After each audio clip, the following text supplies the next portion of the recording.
We are part of the Fired Up Sports Network of shows. Please check out other Fired Up Sports Network podcasts like the P-Lot Pod, Water Cooler Talk, Bell Smashers, Philly Sports Love and Pain, Drunk on Broad, Beer Battered Sports, and the Fired Up Sports Show, which are available on all major podcasting hosting sites and social media. Also, check out Mark Ramos' Roundup on firedupsports.com, which breaks down the happenings going on with all your favorite local teams.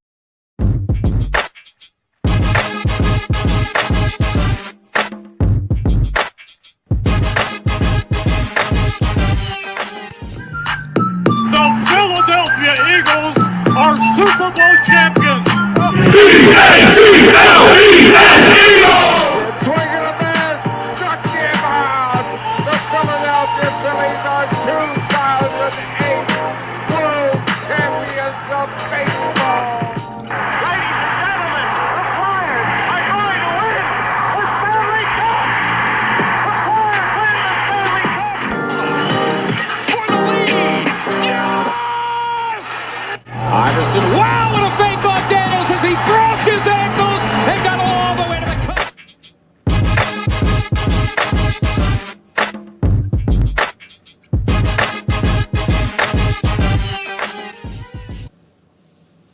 What up? Billy, we're back, baby. And we're back. Oh, we're back. And We're back talking all things birds because and we guess what? fucking trampled the Ravens. Let's This go. team is a fucking wagon. And your boy, Jalen Carter, just out there getting held on every goddamn play, making every goddamn. He's making 390-pound Mr. Falele What's look up? like a Bro. look like a filet mignon. It's egregious how much they're holding that dude, and they're not calling shit. And he is literally just bodying the people who are holding him. Like, Wow, it's bad. imagine if 8% of those holding calls are called, how much better position that defense would be in. It's astounding. And here's the thing, Don. Here's the thing. Let's get right into this with the refs. They are so atrocious, it's not even funny. Thursday night games, Monday night games, Sunday night games are the most terribly officiated games because these jerk-off refs have to be shown all the fucking time on TV. Stop showing refs on TV. Stop showing on TV.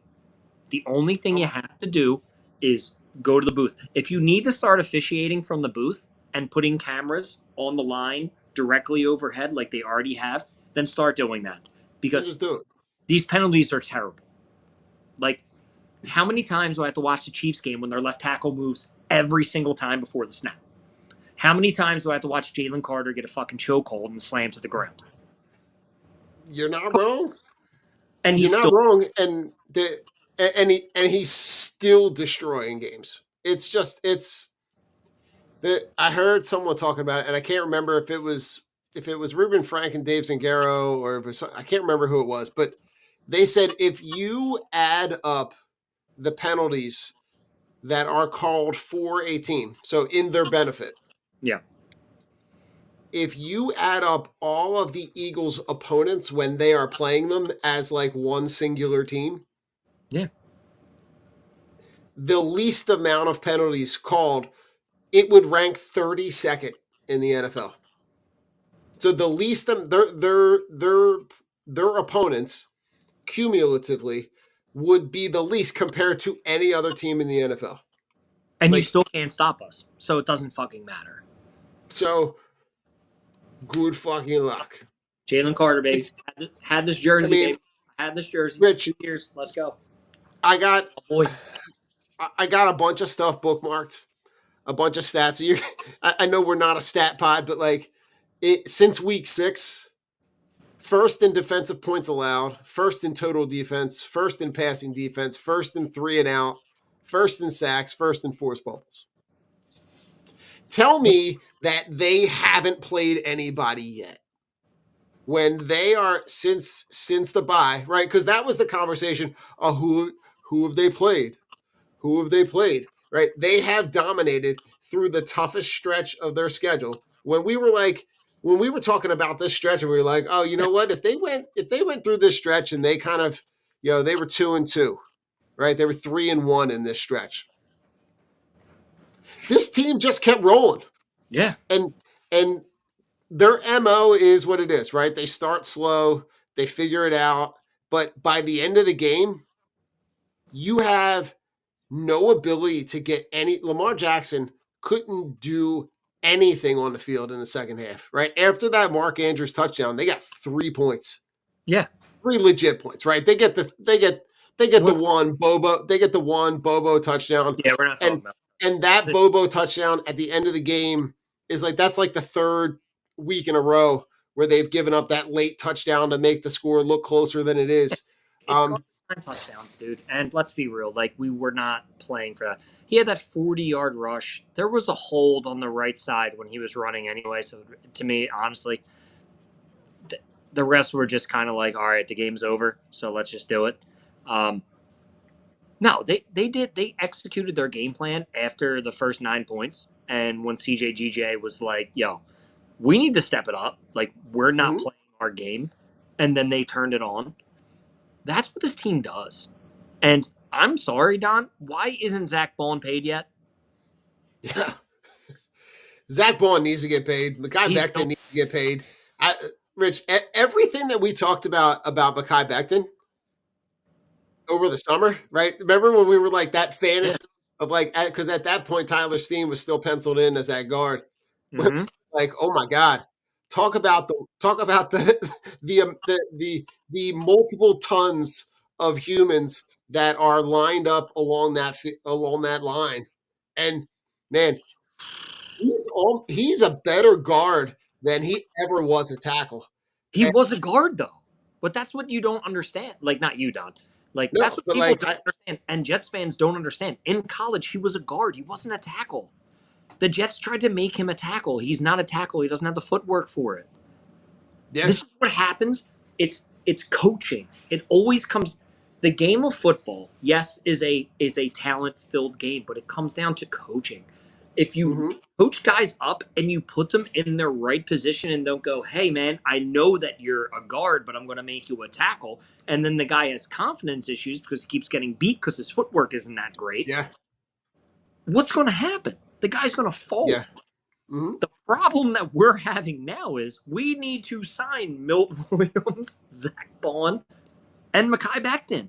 We need these guys back. These are three pivotal pieces on the Eagles. And you look at what Mekhi Becton is doing, it's been insane. He's had as good a season as any other guard in the league. I mean, his ability to be able to move as a guard, right? When you see him and Lane Johnson pull at the same time, right? When you see it's his ability to be able to get up in the hole and be able to move. It is allowing Saquon Barkley to be able to have these holes that you can not figuratively, but literally drive a truck through. It's really creating so much space that Saquon Barkley, I think he's got over 600 yards of untouched yardage, where 600 yards before he's even touched, which is wild. To get back to your boy, though, Zach Bond, right? Only player in NFL history since tackles were recorded in 1987 to have 100+ tackles, 2+ sacks, 4+ fumbles in the first 12 games. And, Rich, his stats compared to – did you see that his stats this season compared to Kuechly? Right, when he was Defensive Player of the Year? He's better. Right, more tackles for loss, more sacks, more forced fumbles, less interceptions. I mean, he's a problem. More than a problem, right? He's going to be. He's got to be. You cannot allow for.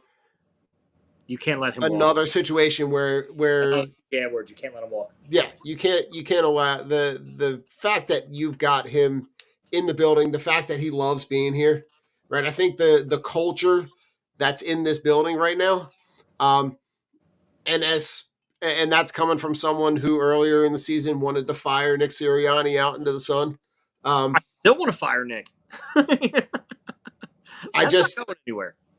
no. I mean, I'm less inclined to fire him into the sun. But Because he's you know, doing what he's supposed to be doing. He's right, letting because his he is coordinators do their playing job. he's playing CEO. Right? He heard his offensive line come in and say, "We need to run the ball, Nick." And he's like, "Oh, you know what, guys? That's probably not a bad idea. It's a great idea, boys. Let's do that." You know, Come you the fuck on. like it really is wild, right? And you know, Quinion Mitchell on the outside with another in this case, right? Locking down anybody who's anybody Zay Flowers had -4 yards. against him. He has let up 0 touchdowns. I saw he signed a pair of handcuffs, which I was like, touche. Whoever brought that one to the table, congrats. That was pretty wild. Dude, that is awesome. I want to see everybody in the stands holding up cuffs. Holding up cuffs. It's and they not for nothing, Rich, but their punter was the special teams player of the week this week. Dude, how crazy is that? 5 punts inside the 20. There are a couple of those punts, right? The two at the least that land inside the 5. Really, really, really did in that game. Really did a good job at flipping the field, right? Yeah. And because the defense was playing as well as it was, they couldn't do anything. Yeah, no, they couldn't do anything. It's the 6th time that the Eagles have had the NFC Player of the Week. It's just the fact that you have, fucking Detroit.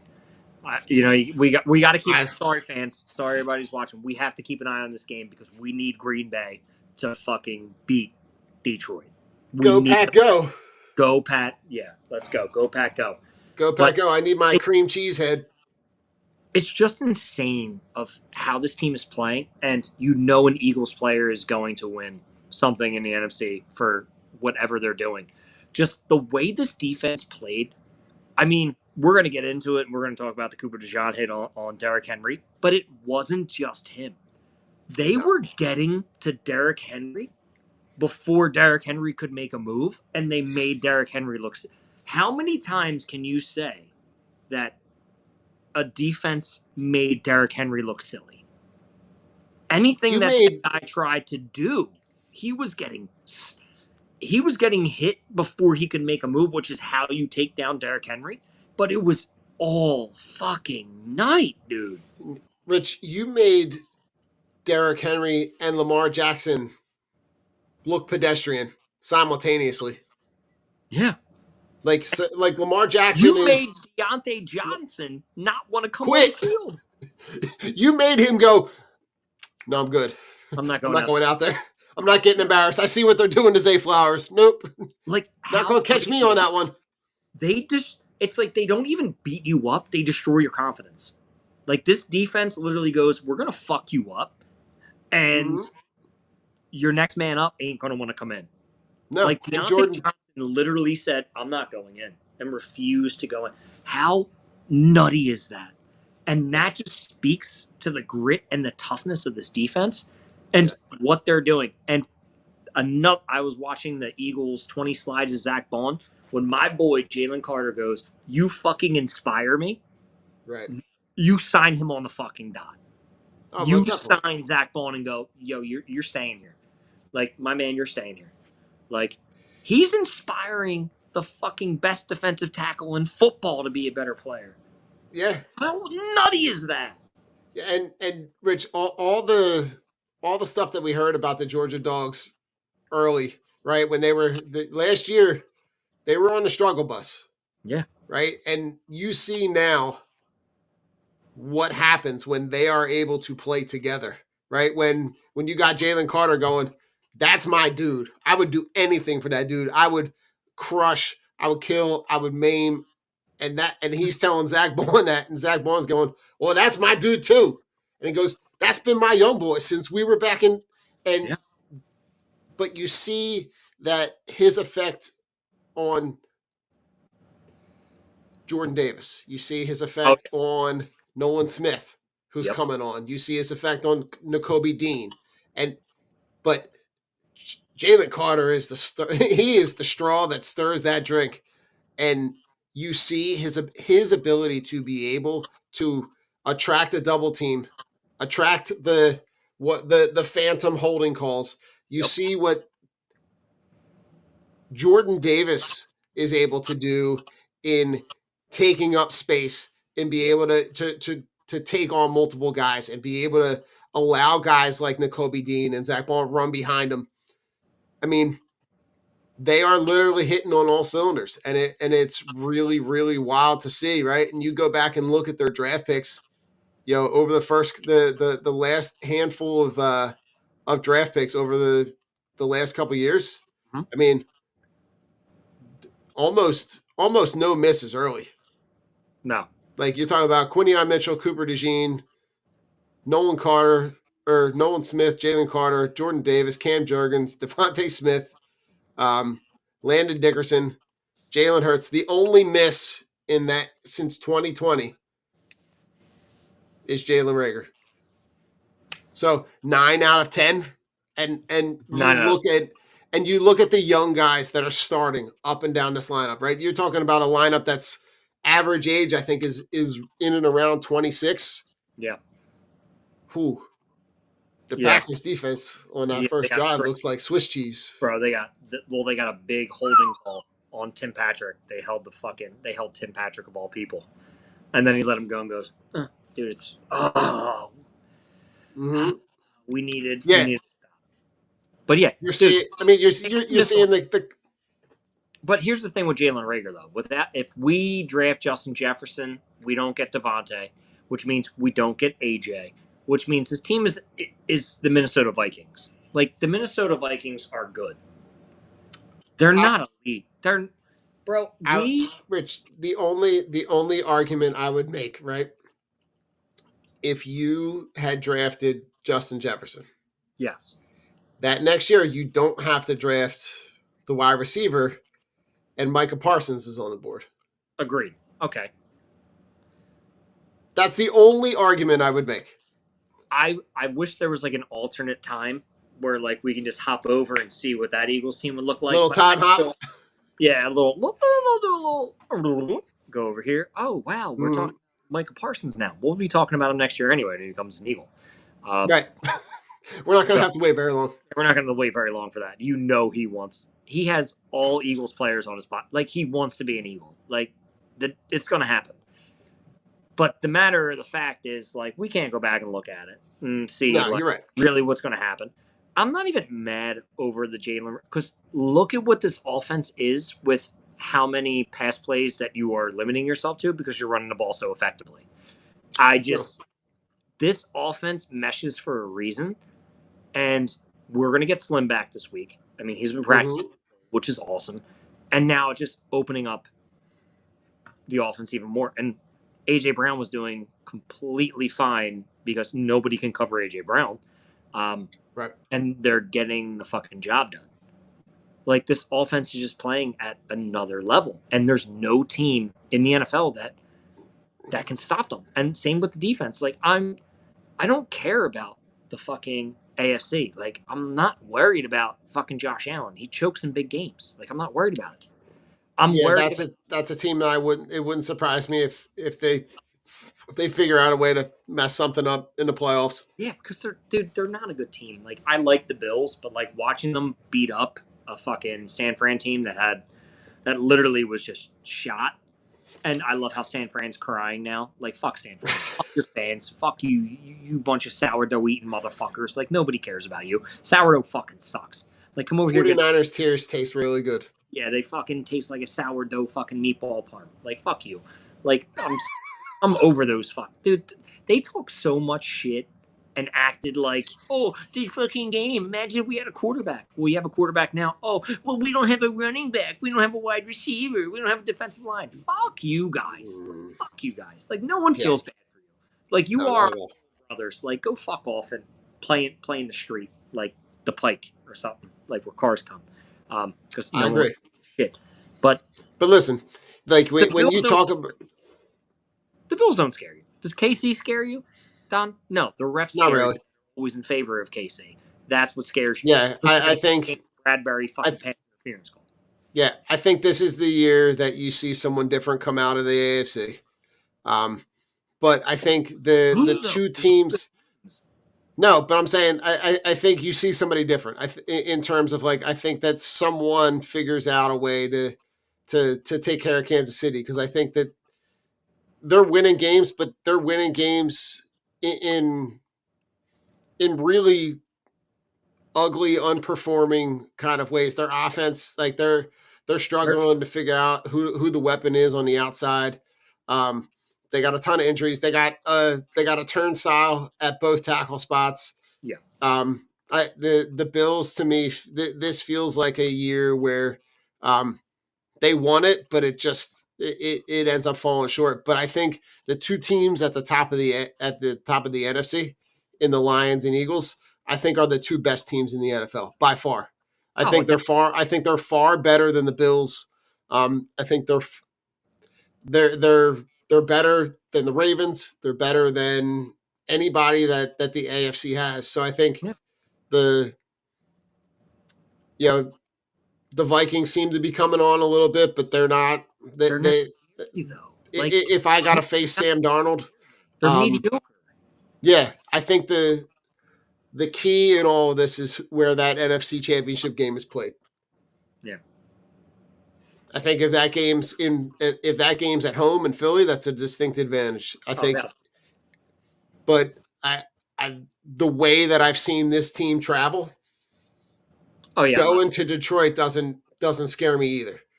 This team seems like they're on a mission to kind of right the wrongs of last year based on what they got. Yeah. The way that things turned out.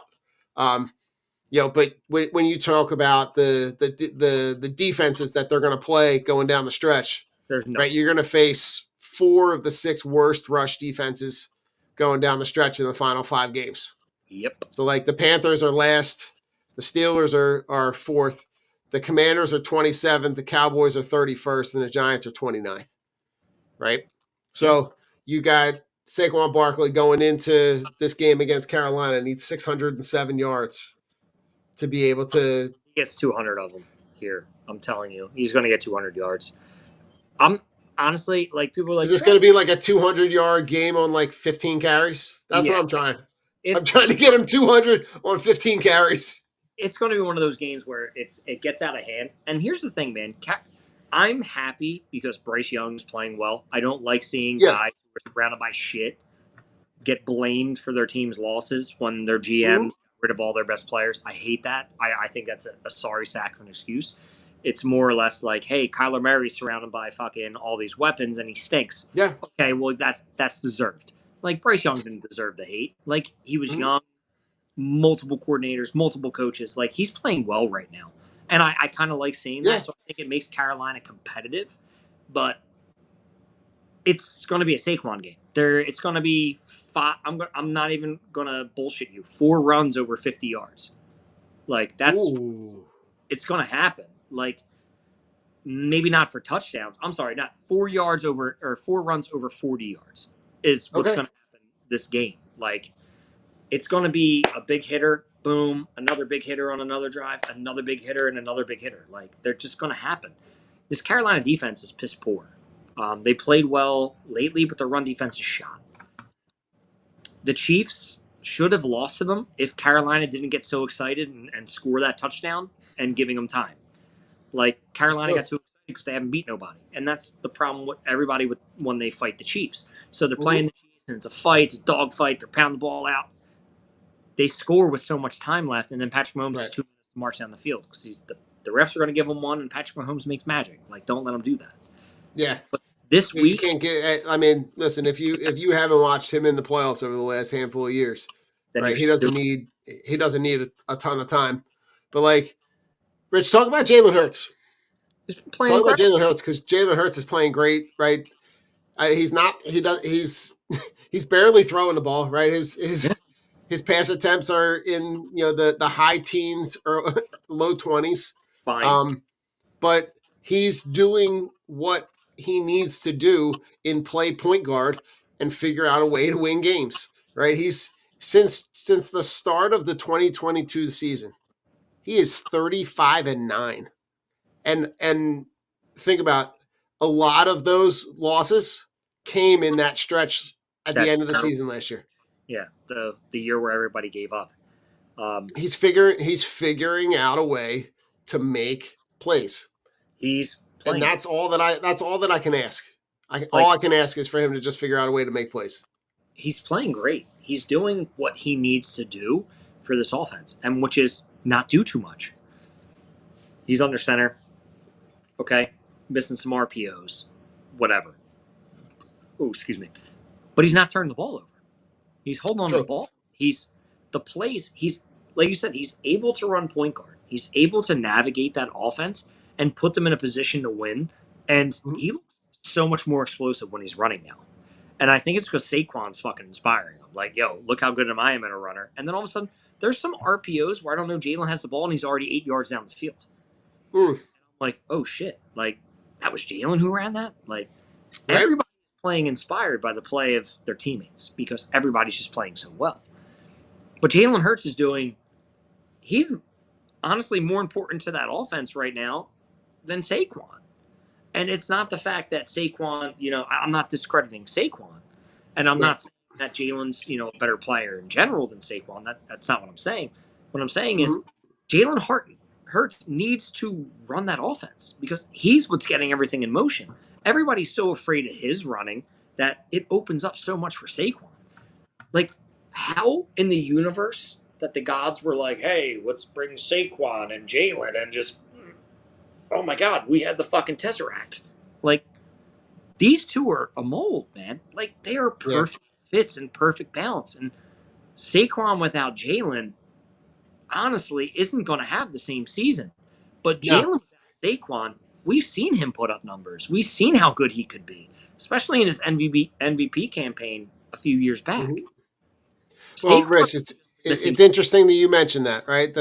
When you look at the comparison for, I'm going to spotlight this, right? For when you compare Josh Allen's stats this year versus Jalen Hurts, the numbers are identical, are almost identical.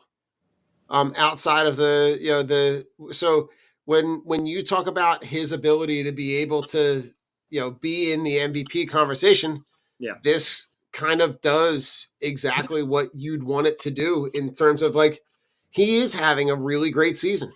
He's just not the storyline isn't about him. So the stats, the numbers don't lie in terms of his ability to be able to have an effect on this team. And you see what that's doing to the rest of this offense in terms of what it's able to open up. And we certainly don't have time to go through all the videos, but the Baldy breakdown videos of the Birds are some elite level watching in terms of your ability to be able to look at how this offensive line is creating space for him. And how prophetic would it be? How cool would it be is if that game in the last week of the season means something and he's able to break the single season rushing record against his former team. Honestly, you're getting him that record. And I would tell Saquon the same thing. It's like, bro, we're going to get you that record. Like, we're not going to overuse you when we need to, but, like, we're not going to stop going to you. Like, it's first and second quarter. It's a team thing. Yeah, like, we get up, like, 14, and then we're going into the fourth, and we're up 14. It's like, all right, man, like, we're going to sit you, but we're going to make sure we get you your fucking opportunities next week. And we're going to get you surpassing, the number that you need. Because it's what you need to do. You need to show this guy that you're invested in him and that he means that much to you and how much that record would mean to us, and the phenomenal season. Because like I said to you guys last week, I'm in the car, I dial in and I go, I don't think I had a more jaw-dropping reaction to a game for a single player than I did last week with Saquon. Or that week with Saquon. I'm like, it was phenomenal. Like, it was really was insane. Like, I've never sat and watched a game and was just like in awe. Like, I couldn't even cheer, Don, because what did I just watch? And then I'm like, and I'm like golf clapping because I'm like, this is some elite level shit that he's doing. And I'm just like, I'm not like, oh yeah, like we expect Saquon to do great things. So I'm not surprised, like, oh my God, he scored. It's just like, oh, that was gross. What did you just do to them? I mean, he is out there legit embarrassing people, and I'm here for every second of it. He is probably having Rich, it's not hard to argue that he's probably having one of the best seasons ever as an Eagle, for any Eagle for any season.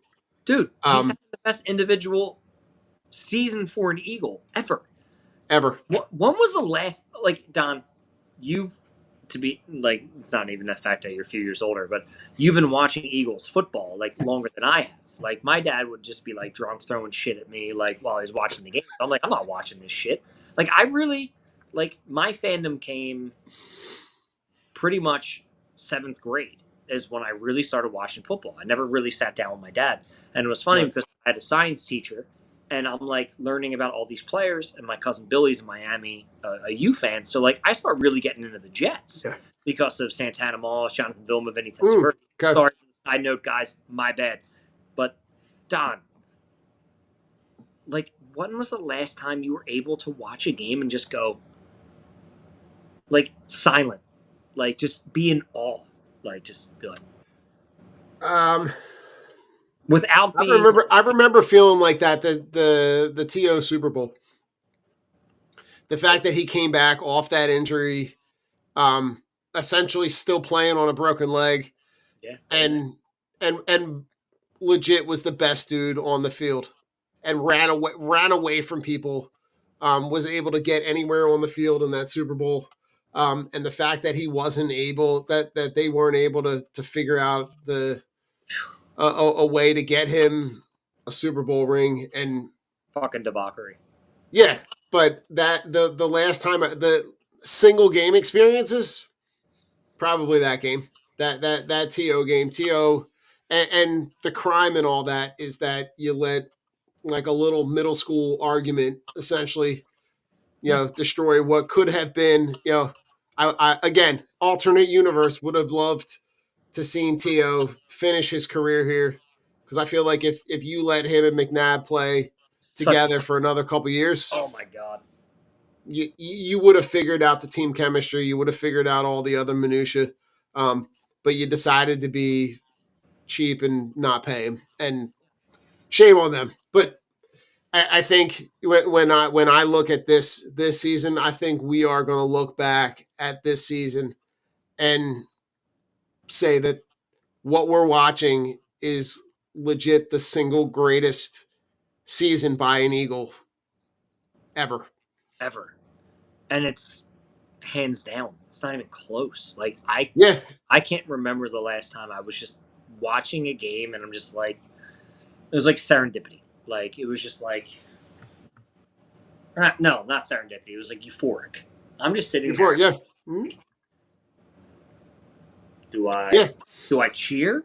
Like, I'm just, when you're just so in awe of a player's greatness, it's just hard. And you know what? Like, circling back to Jalen, like, a lot of it stems from him. Like, the fear that he puts in defenses, and he'll beat you with his arm if he has to, and he will beat you with his legs. And when you add that, it's a deadly combination when you throw Saquon back there. And I think it's something that, like, Baltimore is lacking.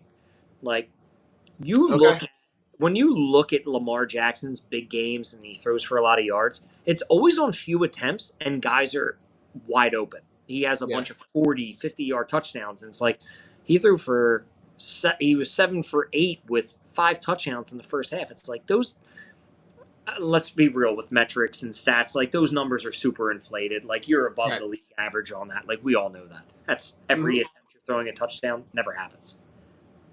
And then circle that to you're playing the Eagles defense and you have to beat them, and you're throwing a lot. You're throwing a lot more than you have to. You're inaccurate. You're not beating us. It just shows you.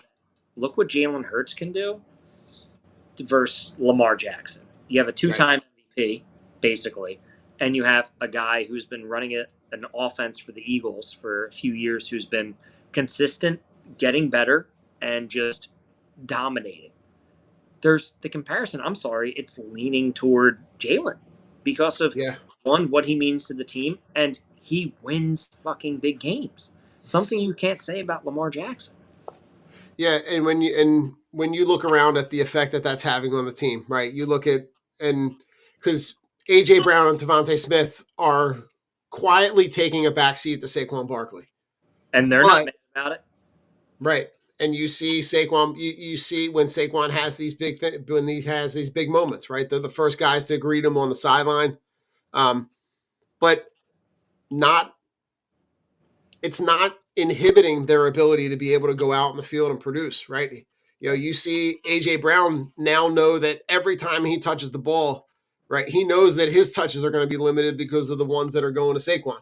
Yeah. So he knows that every time he gets the ball, he's fighting for the extra yards. You see him, right? He's not going to the sideline. He's turning, gets the ball, turns upfield, right? And you're seeing him be able to unlock that part of his game. And the trickle down effect is that everybody is pushing everybody else to be better. And that's where you see the growth in this team. Don, I'm about to run through a wall from what you from listening to you. I'm about to run through I'm bricked up over here, Don. I'm fucking bricked up, ready to run through a fucking wall. I'm like, it's so fucking true, dude. Like it really is. Just like right, and then like it feels good. Rich, we've gone 37 minutes, and we have yet to touch on Cooper DeJean suplexing King Henry. That was incredible. Like, and sat back down. Like I had no words. I'm like, yo, this dude, Derrick Henry. Okay, I don't care. Derrick Henry was stationary, but it's the fact that these guys are getting to do whatever they want. Like I said, Bond was hitting Derrick Henry everybody was hitting Derrick Henry before he could make a move because they knew. And then Coop just flies out of nowhere and just fucking scoop slams the shit out of him. And he goes, I didn't think I could pick him up. He's a big man. Like, listen to what I'm like, this is great. It's kind of, but I think even to go back to the team part, to see the video where you can see everybody's reactions on the sideline, right? That's the second time that we've seen a video like that this year, right? The Saquon reverse hurdle, where the whole sideline literally is like, what? Right? They got the same reaction from that play, right? And you see everybody's reaction to it, right? Everybody's like, what the hell did I just see? Because I'm looking at this dude suplexing this dude that's a running back that's 270 pounds that is in a commercial carrying a piano on his back. And I'm looking at it going, I probably have watched that clip like 1,000 times. Like it's an obscene, like Lacey's not listening. A ridiculous amount of times, like way too long for me for any single human being to watch a 30-second clip. Lacey's like, Don, you looking at porn? Yeah. Yes. Yes, I am. Yes, I am. I can't tell her I'm watching this. It's sports porn. 75th time in a row. It's porn. I swear to God, it's porn. It's sports porn. Oh, dude. Lace, did you see that hit? Lace, come on, look at it with me. She's like, I'm not into this. I don't care. I really don't care. I'm happy for you. But it really is. It really does speak to this team, to this environment, and to see where they're going. Right. So now you get through this gauntlet, right? Now you're gonna play Carolina on Saturday at 1:00, Sunday at 1:00. This this is gonna get funky. Yeah. I mean, I'm not really worried. As good as Carolina has played, They've been playing so well, but they good haven't, for them. they haven't played the Eagles. Like, I'm sorry, we are the team to beat right now. Like, I'm watching the Detroit out of the corner of my eye. They're great, but man, this Eagles defense is just so much better. Like, I'm sorry, like Mhm. this. When I think when you look at that, and we'll have plenty of time to talk about it, but like when you look at that matchup, when you match up those two teams, Yeah, I think you're gonna see a lot of opportunities of strength on strength.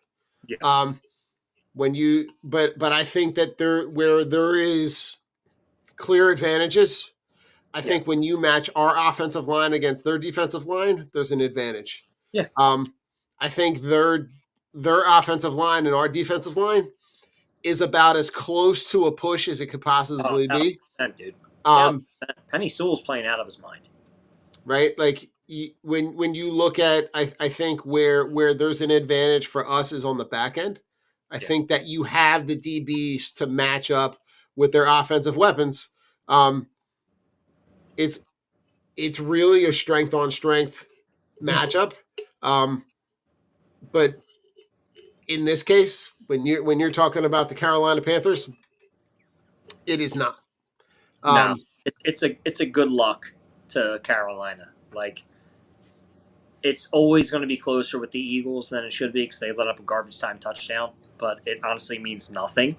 Like, Eagles are going to win probably by 13 if I had to guess it. Like, 33-20 is what I'm going to say. Like, I think Saquon's going to have that huge game, and I think A.J. Brown's going to feast. Like, it's just those two would make it all go round. Yeah, our Carolina is been playing well. They're inspired, and I love to see it. But we're not the same team as KC. Our offensive line is way better. Good luck trying to get pressure.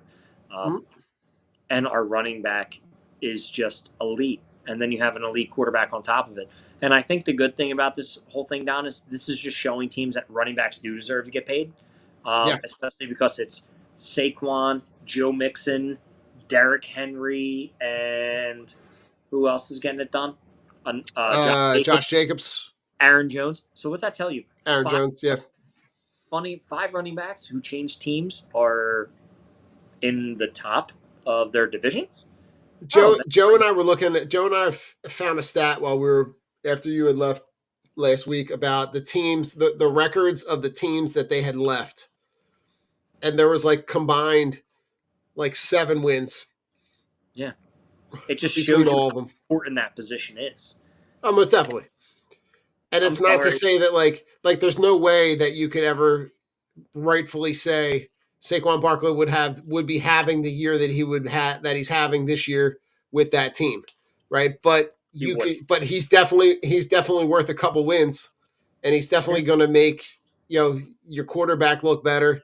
And he's wait till War becomes a fucking NFL stat. Oh, now wins above replacement with Saquon Barkley. Well, looks like it's 6 wins with Saquon Barkley. Look what he's doing. Yeah. And listen, Carolina, their last 2 games playing Tampa, they play Tampa and Kansas City really close. Tampa's defense sucks now. But right, what happened? And Kansas City's defense is not that great either.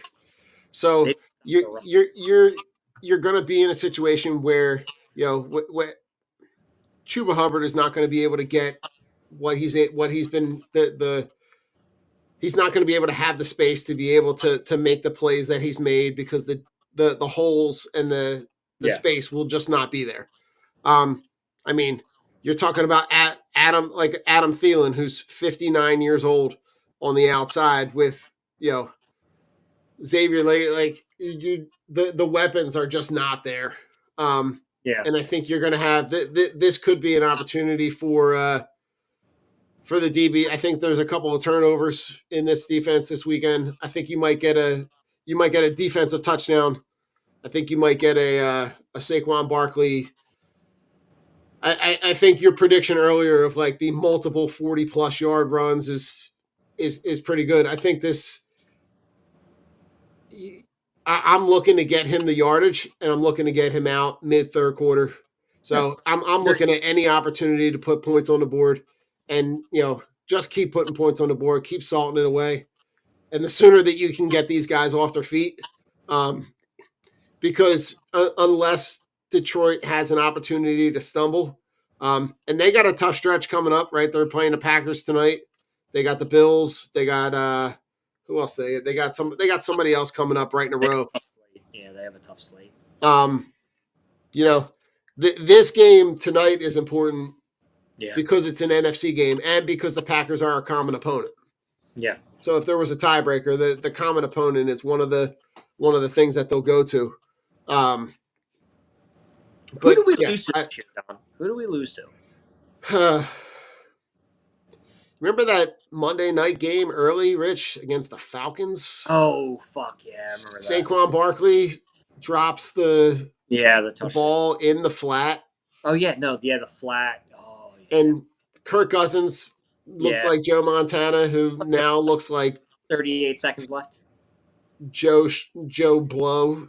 Yeah. The Falcons should be playing Michael Penix, P.S., because Kirk Cousins sucks. And then they lost to Tampa and Atlanta. Yes. Yeah, 2 games. Jesus Christ. If we would have beat them. You know what, though? We needed to lose to Tampa Bay for them to be like. Tampa, but like. Also, yeah, hindsight's the shame in all of it really is the Atlanta game. Yeah. Atlanta. You had no bit, like, they were outplayed in that Tampa game, but like the Atlanta game, it like. It was bad. And I hate to say this, but that's a game that, that's a game that could come back and bite you. Yeah.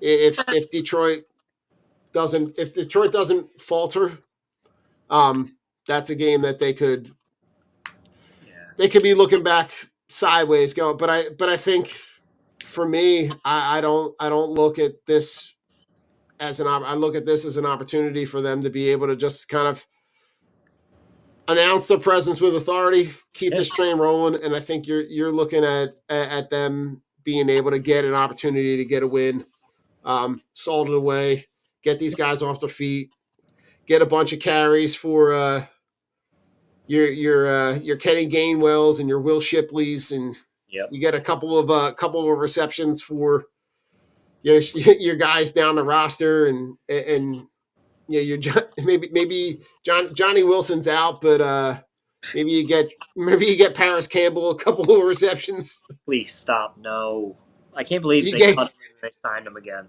and then they got rid of Joe Ross. I'm like, thank God. But Rich, so they got Green Bay tonight. They're playing Buffalo at home, and then they go at Chicago. And Chicago's playing well now. Right, and then they're going to go at San Francisco, which is trash because San Francisco is garbage. And then they play Minnesota at home to end the season. Yeah. So there are games on there that are going to be challenging. Yeah. We just need the fraud Vikings to start losing because we can't have it come down to Detroit and Minnesota for that spot, right? Well, now because one of them might be the number 1 after that game. The other one will be the wild card, but we still want them, to not have that opportunity. And man, it's so crazy. Like, I'm so happy the Lions are good, but fuck Minnesota, dude. I hate Minnesota. Good for Sam Darnold, but like, after all the shit with the Rocky statue and then being cocky as fuck with who's their quarterback again? Case Keenum? Oh, when they came to play here, yeah. Yeah, and cocky as shit, and they got fucking boat raced. Yeah, I don't want to see fucking Minnesota, like, be remotely good. Lions I'm okay with, but when it comes down to it, like, I want the playoff games. I want them all running through Philly, man. I want it to be a Philly cold outdoor environment, and let's see what you're made of, man. Like, that's the football I'm ready for. Yeah, I think at this rate, right, I think the matchup would be against Washington in the first. Like if they had to play, like the 2-7 matchup would be against Washington. And that team does not scare me at all. No, you're seeing that they're kind of coming back to earth right now, which is kind of what we all thought it might be. But you know, you're looking in the NFC. You're looking at the Eagles, Lions, and Vikings. If I'm being honest, right? The NFC South is complete trash. You got the Falcons and Bucks at 6-6, and you got the Seahawks and Cardinals at 7-6 wins. Like nobody outside of that group of teams. Yeah, I really do think that it's going to be one of those three teams that ends up representing the NFC. Just crazy. Two of those terrible teams are going to get fucking home games, which is wild. Like imagine a home game in fucking Tampa, or Atlanta, right? Atlanta is 6-6. Yeah, it's like Atlanta gets a home game, and then they have to play Minnesota. It's like. Right, they're going to play Minnesota. Minnesota's going to have 10, like they're going to have 11, 12 wins. Yeah, and they're going to have to go on the road to play at a 7 or 8 win Atlanta team. Yeah, how fucking terrible is that? Like pretty bad, man. It's pretty lame. And Christian Watson just fumbled after a big run down. I saw. I'm watching. That was fucking terrible. Like they're just give the fucking game to Detroit. Oh my God. Eagles fans, we need this. I want some games to be meaningless, but I do want Saquon to get his record. So yeah. There's not much really to say about the Carolina game. I'm just going to say 30, 33-20. It is what it is. I'm not saying I'm looking forward to next, the upcoming game against the Steelers, but that's some shit I'm there for. That's some playoff football vibes for two really. Pittsburgh's playing really well too. They are. What do you got? I'm into with it. Final thoughts. What do you got for final thoughts? Give your fucking outcome for Carolina. Oh God, I think this is like a 35-13. I think this is a boat race. I think there's no. I think there's no. There's no gimme touchdown at the end of this game. I think this game doesn't look close. I would tell you to bet the over, bet the spread, bet the money line. Put your get your shoebox out. Who's your player of the game? Oh God, I mean, with how bad this Carolina rush defense is, I think you could see this is a. All right, you ready? Saquon Barkley gets over 150 and 2 touchdowns. I love it. I think Jalen Hurts gets over 55 and 2 touchdowns. And I think you also might get an AJ Brown touchdown. I think you ready? Here's my main prediction. I think they run out of fireworks at the link. I think they're going to be real busy. It's going to be like 4th of July on that motherfucker. Over under Zach Braun tackles 12.5. Over. Over under receptions on Quinyon Mitchell 2.5. Under. Goose egg. I going. think he gives up nothing. Over under defensive line sacks 5. We'll go 5. Defensive line. All right. Team sacks. Sacks. 5. 5. 5. I think you can get to Bryce Young. I think it's not going to take much to get to Bryce Young. I think Jalen Carter destroys this game. Sweaty gets 2. Nolan Smith gets 2. Jalen Carter gets 1. I think Jordan Davis sits on somebody. Somebody might disappear in his stomach. Somebody gets snapped like Thanos. And Jalen Carter becomes Santa Claus and stuffs somebody underneath his shirt. Makes his stomach bigger. Wears them. 100%. Yeah, I think this is where last year I feel like we were about this time we were feeling this way about because we were thinking logically. We were not thinking logically and not seeing what was happening. I think we felt like this going into that Arizona game last year. Oh God, please. Right? Like how right? And I think this team is different. You're seeing the difference in this team. You're seeing that this is a completely separate squad. This is a completely different mentality. This is everything that we knew that team could have been, but just needed the right guidance, right? Think, Rich, 365 days ago, we were talking about Matt Patricia, and we were talking like the woefully underperforming offense and defensive coordinators, and how much those two spots changed the trajectory of this team. I'm thankful for those two guys, for Kellen Moore and for Vic Fangio. And Vic's not going anywhere. This is going to be a final spot for him. Yeah, He's just going to ride it until the wheels fall off. And I'm here for it all. I'm here for him to be Jim Johnson. Yeah. And he gets that eternal spot until he's done. Dude, I'd be sick. I would be so happy with that. That's dynasty level shit. On that note, final thoughts? Final thoughts. Don, you already know my final thought. My final thought, man, is it's holiday time. It's Christmas time, baby. Like, my favorite time of year, and it's because of the hope, the happiness, the joy, but it's the kindness, man. It's the kindness.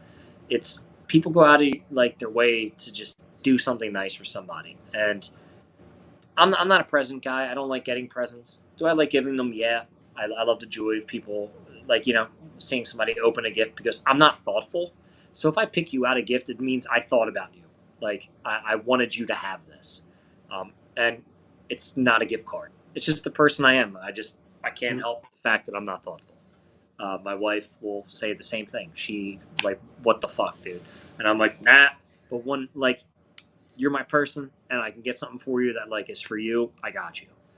And that's what you get, man. Like, you get the kindness of just people, and the vibe is different. Like, people are more loose and laid back. It's like, fuck it, your credit card's maxed out because Christmas. You want Christmas to be great. Shit happens. Who fucking cares?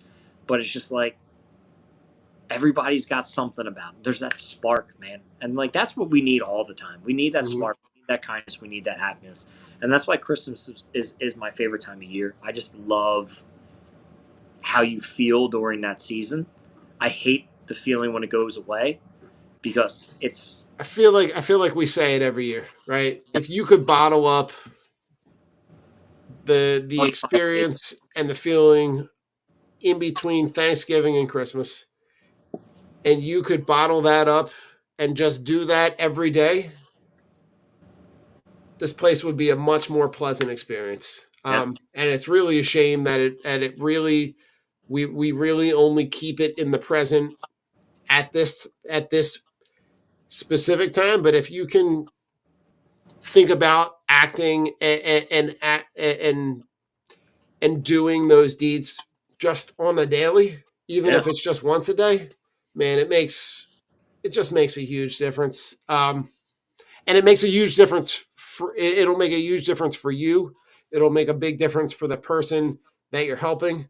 And maybe that it flips and impacts them and increases their chances to maybe spark them to be able to go do it. But it really is the feeling that you feel now is like, bottle that and just kind of just incorporate that into your daily life. It'll make you better. It'll make them better. It'll make you a better human. And it might inspire them to maybe do it and kind of, spread the wealth. But, my final thought, it was not, not football related, but hockey related.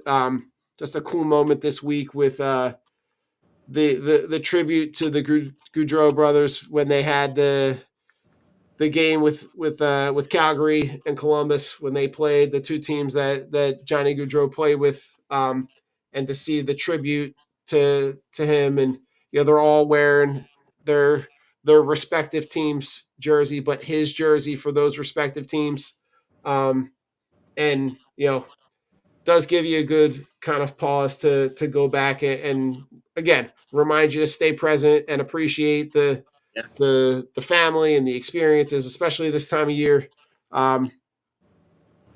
Any time that you can have an opportunity to be able to get a positive experience with somebody, Get it. take it, Get take it. it and get it and run with it.